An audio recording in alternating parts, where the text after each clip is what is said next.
Epione pain management and regenerative centre. ఇక మీ నొప్పులు శాశ్వతం కావు. బాన్స్వాడ నియోజకవర్గంలో జరుగుతున్న అవకతవకలు అనేక విషయాలు మీ దృష్టికి తీసుకురావడం జరిగింది. మా అధికార ప్రతినిధి టీపీసీసీ అధికార ప్రతినిధి అయిన అన్న బాలకిషన్ గుప్తా గారు కూడా మెదకేసి వచ్చారు. అది మీకు అందరికీ తెలిసిన వాళ్ళే. నేను రాష్ట్రం దృష్టిలో పోకుండా కాంగ్రెస్ పార్టీకి ఎందుకు ఓటు వేయాలి, భారతీయ జనతా పార్టీకి ఎందుకు తిరస్కరించాలి, బీఆర్ఎస్కు ఎన్నికల తర్వాత ఎట్లా బీఆర్ఎస్ ఇవ్వాలనే అంశంపై కొంత సమాచారం ఇది సచ్చిన పాములక కింద పడ్డది. మా అన్న పగటి కలర్లు అంటాడు. అందరికీ రాత్రి కలర్లు వస్తే ఇంకా పగటి కలర్లు వస్తున్నాయి ఈ మధ్యన. ఎందుకంటే రాత్రిలో టానిక్ తాగుతారు, కళ వచ్చి దిగితే మర్చిపోతారు, పొద్దుగాల మళ్ళీ యాద్ చేసుకుంటారు. మరోసారి ముఖ్యమంత్రి అవుతాడు. 10 సంవత్సరాలు అధికారంలో ఉన్నప్పుడు మంత్రులను కలవలే. పోచారం ఒక 50 సార్లు ఫోన్ చేసిండు, నేను వచ్చి కలుగుతాను.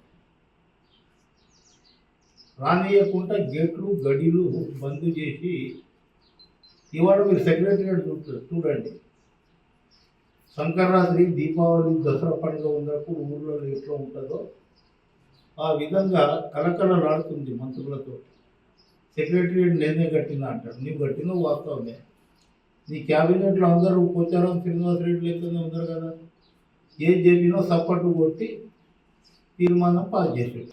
చాలా సాఫీగా, చాలా సజావుగా, విలువలతో కూడిన ఎన్నికలు జరిగినాయి భారతదేశంలో.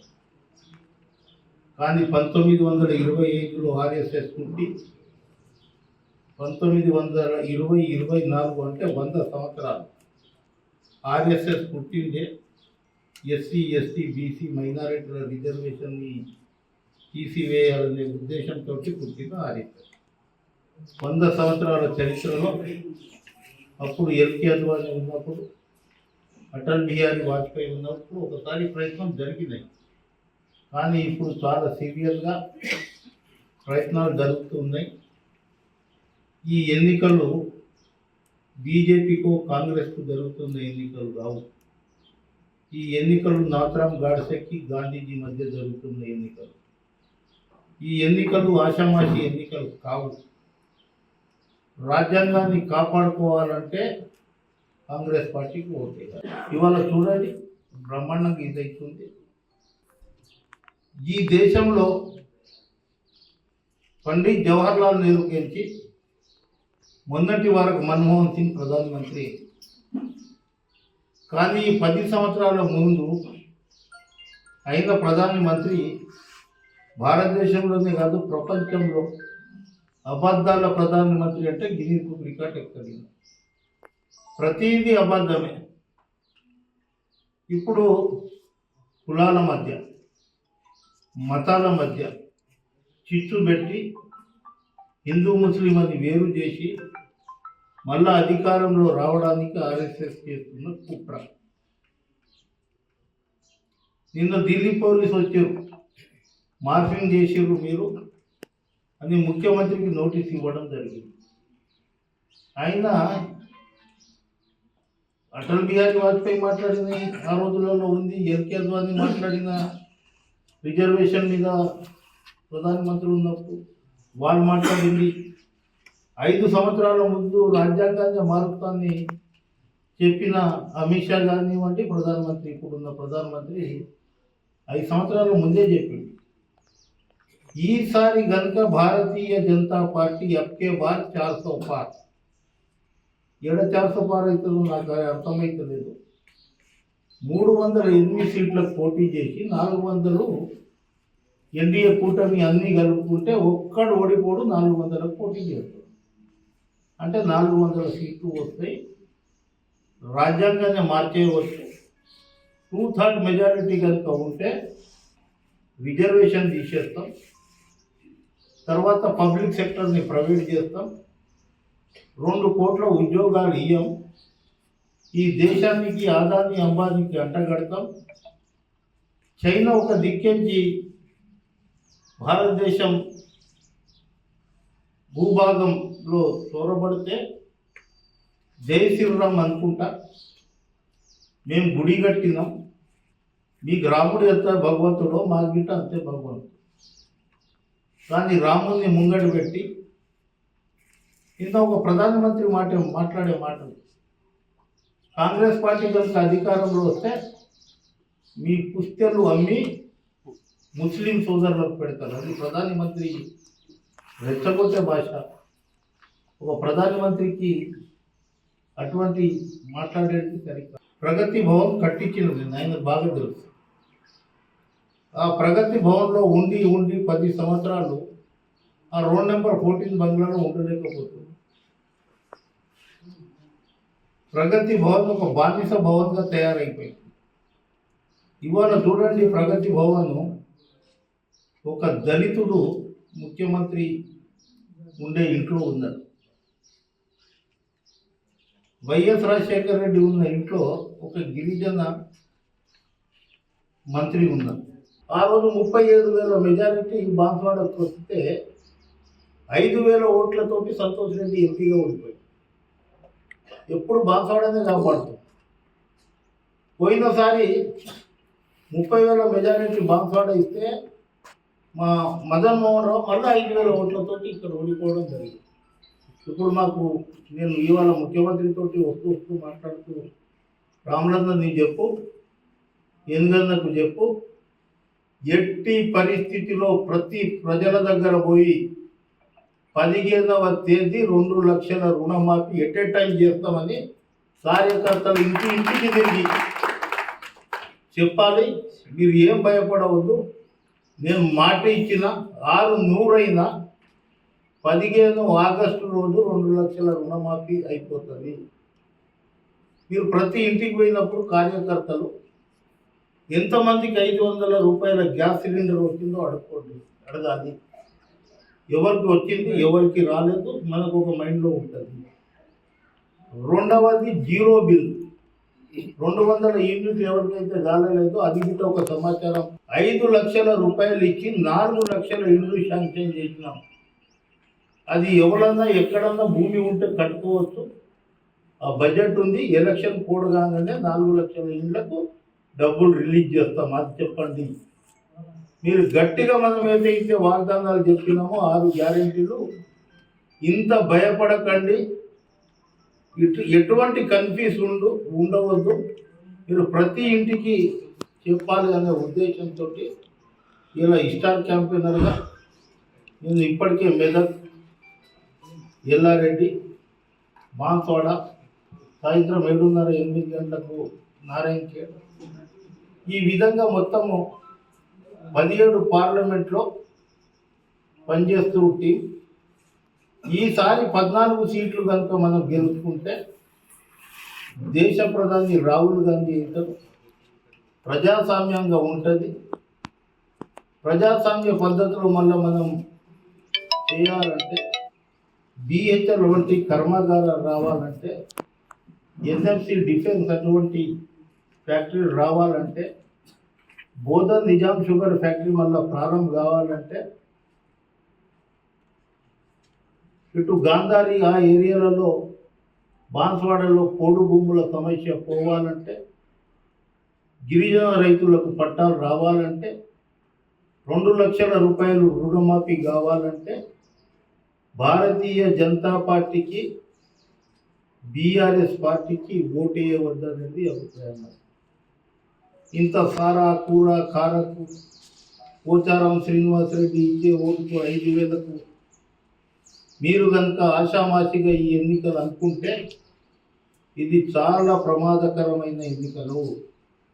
ఈ 4 నెలల్లో 30,000 ఉద్యోగాలు ఇచ్చినాం. ఇంకా 2 లక్షల ఉద్యోగాలు ఫిలప్ చేసే బాధ్యత ప్రభుత్వానికి ఉంది. 30 లక్షల ఉద్యోగాలు కేంద్ర ప్రభుత్వం, రాహుల్ గాంధీ ప్రధానమంత్రి కాగానే 30 లక్షల ఉద్యోగాలు ఇవ్వడానికి సిద్ధం ఉన్నాం. అనేక ప్రాజెక్టులు కట్టడానికి సిద్ధంగా ఉన్నాం. కాళేశ్వరం అటువంటి బేకార్ ప్రాజెక్ట్ని తిరస్కరించి నిజాం సాగర్, నాగార్జున సాగర్, తర్వాత శ్రీశైలం, శ్రీరామ్ సాగర్ ప్రాజెక్టు కట్టి దాదాపు 50-60 ఏళ్ళు ఉన్నా ఇంత చెక్కు చెదరలేదు. సర్రుగా నీళ్లు దాటితే ఇక్కడ కట్టగడితే అది ప్రాజెక్ట్. ఈయన మా అన్నగారు ప్రాజెక్ట్ కట్టిండు. బొక్కెన ఈ బొక్కెనకెంచి మూటబావి, ఆ బొక్కెనకెంచి ఇట్లా ఇది చేస్తూ ఉంటే అటువంటి మొన్న ఒక ఆర్టికల్ రాసిన, సోవియట్ యూనియన్ మనకంటే ప్రపంచంలో అగ్రగామి ఉన్న రాష్ట్రాలు, దేశాలు ఇటువంటి ప్రాజెక్టు మొదలుపెట్టి ఇది తెల్ల ఏనుగు ఎంత పెట్టినా దానికి తక్కువ అని క్యాన్సల్ చేసుకున్న రోజులు ఉంది.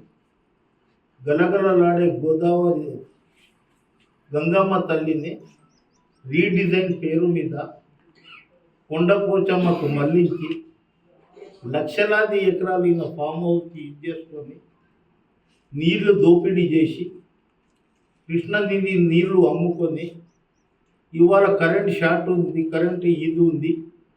నేను ఉన్నప్పుడు కరెంట్ ఎట్లా ఉండే, రైతులు ఎంత ఆనందంగా ఉండే.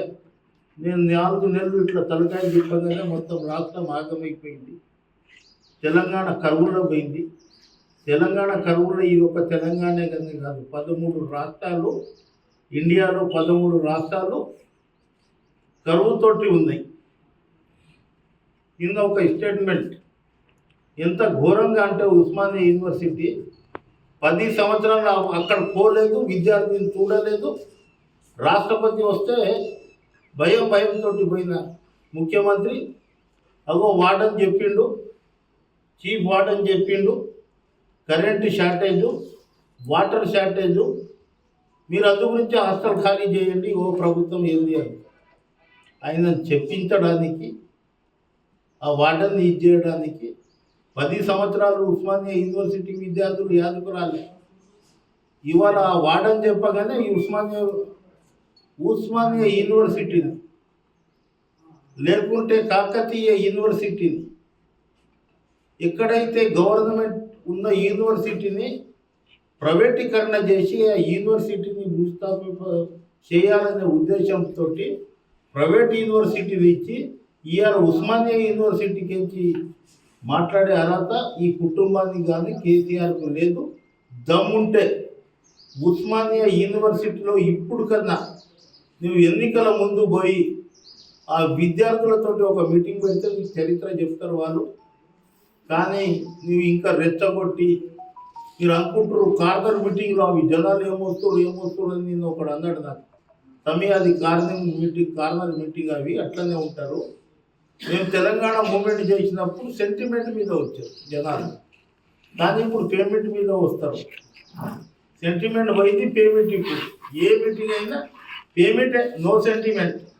ఆ రోజు తెలంగాణ 2001 నుంచి 2014 వరకు సెంటిమెంట్ని రెచ్చగొట్టిన, ఎప్పుడైతే తెలంగాణ మూమెంట్ కొంచెం తక్కువ అయితే దాన్ని లేపినాం. ఆ రోజు హరీష్ రావుకు మామ అరెస్ట్ అయినప్పుడు నెత్తి మీద పోసుకున్నది గ్యాస్ మీద దొరుకుతుంది, కానీ పుల్లలు పెట్టే దొరకదు. అట్లా టెంప్ట్ చేసి 1200 మందిని పుట్టగా పెట్టుకొని ఆ రోజు ఏమడిగినాం మేము? మాకు 200 రైతు బంధు కావాలి, పింఛన్ కావాలి, 5000 రైతు బంధు కావాలి అని ఇచ్చినామా తెలంగాణ? మా పిల్లలకు ఉద్యోగాలు కావాలి, మా పొలాలు సస్యశ్యామలంగా ఉండాలి, ఆంధ్రలో పెత్తనం పోవాలి, తెలంగాణ బాగుండాలి అనేది చేసినాం. బంగారు తెలంగాణ కావాలి, బంగారు తెలంగాణ వాళ్ళ కుటుంబం అయింది. 10 సంవత్సరాలలో బేకారు తెలంగాణ చేసారు. ఈసారి మమ్మల్ని గెలిపియండి, ఎస్సీ ఎస్టీల రిజర్వేషన్ ఉండదు అనేది ఆయన మాట్లాడు. ఇంకో ఆయన మన కిషన్ రెడ్డి అట్లా చెప్పలేదు, ఇగో ఈ విధంగా చెప్పిండని ఆయన చేస్తాడు. నేను నిన్ననే ఎలక్షన్ కమిషన్ వికాస్ రాజ్కి ఒక స్టార్ క్యాంపెయినర్గా, ఎలక్షన్ కమిటీ కోఆర్డినేటర్గా నన్ను ఏఐసిసి నియమించిన తర్వాత హైదరాబాద్లో రెచ్చగొట్టే ప్రసంగాలు జరుగుతున్నాయి. బీఆర్ఎస్, ఎంఐఎం, బీజేపీ కుట్ర చేస్తున్నారు. 4-5 నెలలు వచ్చే కాంగ్రెస్ పార్టీని కొట్లాట పెట్టి హిందూ ముస్లిం గొడవలు పెట్టి కర్ఫ్యూ వాతావరణం తీసుకువచ్చి నేను ఉన్నప్పుడు 10 సంవత్సరాలు కర్ఫ్యూ జరిగిందా? కాంగ్రెస్ పార్టీ అధికారంలో రాగానే 5 నెలల్లో కర్ఫ్యూ జరిగిందని ఈ ప్రభుత్వాన్ని బ్లేమ్ చేయడానికి బీఆర్ఎస్, బీజేపీ, ఎంఐఎం 3 కుట్రలు వందుతున్నాయి. అక్కడ విలేకరులు మీరు ఉన్నారు, ఆ వీడియోలను చూడండి. ఆమె మాట్లాడుతుంది, ఒక లేడీ భారతీయ జనతా పార్టీకి మాధవీలత మాట్లాడుతుంది. విజువల్ ఉంది, అందరూ సోషల్ మీడియాలో వస్తుంది, మీరు చూస్తున్నారు. ఇవాళ 10 సంవత్సరాలు ఇక్కడ బీబీ పటేల్ ఖాళీ బిజినెస్ పటేల్గానే చేసిండు. ఆయన ఎప్పుడు బాన్సవాడ నియోజకవర్గంలో ఇంత అభివృద్ధి కావాలి, ఎల్లారెడ్డి నియోజకవర్గం ఇంత అభివృద్ధి కావాలి, లేకుంటే కామారెడ్డిలో మా షుగర్ ఫ్యాక్టరీలు రావాలి, లేకుంటే మా నిజాం సాగర్కు నీళ్ళు సరిపోతలేవు, దానికి మరమ్మతులు చేయాలి, ఏమీ లేదు. కానీ 10 సంవత్సరాలలో జైరాబాద్ కానీ, అందోల్ కానీ, నారాయణ్ ఖేడ్ కానీ, జూకల్ కానీ, బాన్స్వాడ కానీ, ఎల్లారెడ్డి కానీ, కామారెడ్డి గురించి మాట్లాడిన నాయకుడు 10 సంవత్సరాల తర్వాత వచ్చి పార్టీని మారి ఈసారి నన్ను గెలిపియండి, నేను మంత్రి అవుతా. అబ్కే బార్ నేను ఇప్పుడే అన్నా ఎల్లారెడ్డిలో, అబ్కే బార్ 400 పార్, అబ్కే బార్ నరేంద్ర మోదీ సదన్ కే బార్. అంటే పార్లమెంట్లో ఒక 200 సీట్ల కంటే ఎక్కువ దాటని పరిస్థితి ఉంది. యూపీఏ ప్రభుత్వంలో ఇండియా కూటమి బ్రహ్మాండంగా ఇదవుతుంది. ఏదో కన్విన్స్ చేసి 400 కాకపోతే 300 వస్తాయి కానీ అని మిమ్మల్ని కన్ఫ్యూజ్ చేయడానికి ఈ విధంగా వాళ్ళు చేస్తున్న కుట్రలో భాగం. బాబాసాహెబ్ అంబేద్కర్ ఇచ్చిన బుల్లెట్ కంటే పవర్ఫుల్ బ్యాలెట్. 10 సంవత్సరాలు ఈయన అవినీతి, ఈయన అహంకారం, వీళ్ళ కుటుంబ పరిపాలన చూసి ప్రజలు తిప్పి కొడితే ఇప్పుడు జనాలకి ఆదిపోతుంది. ఎప్పుడన్నా తిరిగిండా 10 సంవత్సరాలు? ఏ ఎమ్మెల్యే కన్నా కలిసిండా? ఏ మంత్రుల గురించి మాట్లాడిరా? తండ్రి, కొడుకు, బిడ్డ, అల్లుడు, సడకు కొడుకు. ఇలా ప్రజలు అంటారు గోవింద భజ గోవింద, కేసీఆర్ గోవింద. నేను మొన్న అన్న మీటింగ్లో గోవింద భజ గోవింద, బ్యూటీ పార్లర్ గోవింద. ఆమె భయం కదా కవితమ్మ లిక్కర్ ఇస్తాము. ఈ ఎన్నికలో వీళ్ళ కుటుంబం గోవింద. ఇది last election BRS. Pocharam Srinivasa Reddy గిట్ట ఇది లాస్ట్ ఎలక్షన్. ఎందుకంటే బీఆర్ఎస్ ఉండదు, ఆయన వయసు ఉండదు, తర్వాత ఆయన పోటీ చేసే పరిస్థితి ఉండదు, ఆరోగ్యం గిట్ట సహకరించాలి కదా. చిన్న కొడుకు డాన్ని పెడతాడు, దోచుకో దంచుకో జేబు దిక్కుకో అనే విధంగా తయారవుతారంటే ఆయన కోటేసుకోవాలి. ఉదయం లేచి 10 రోజుల ముందు వచ్చి ఇన్ని ఓట్లు సాధిస్తే దాన్ని ఈసారి ఎప్పుడు ఎన్నికలు జరిగినా ఏనుగు రవీందర్ రెడ్డి 100% బాన్స్వాడ గడ్డపై కాంగ్రెస్ జెండా ఎగురుతుంది. నమస్తే అండి. ఇది వ్యాపారం గురించి కాదు, ఓటు గురించి. ఎన్నికల్లో ఓటు వేయడం మన హక్కు మాత్రమే కాదు, కర్తవ్యం. ఎంతో మంది మహా నేతలు శ్రమించి ప్రాణత్యాగం చేసి ఈ అవకాశాన్ని మనకిప్పించారు. అందరూ ఓటు వేద్దాం. ఎందుకంటే ఓటు హక్కు ఊరికే రాదు. నా ఓటు ఎవరికో తెలుసా? అది సీక్రెట్ అండి.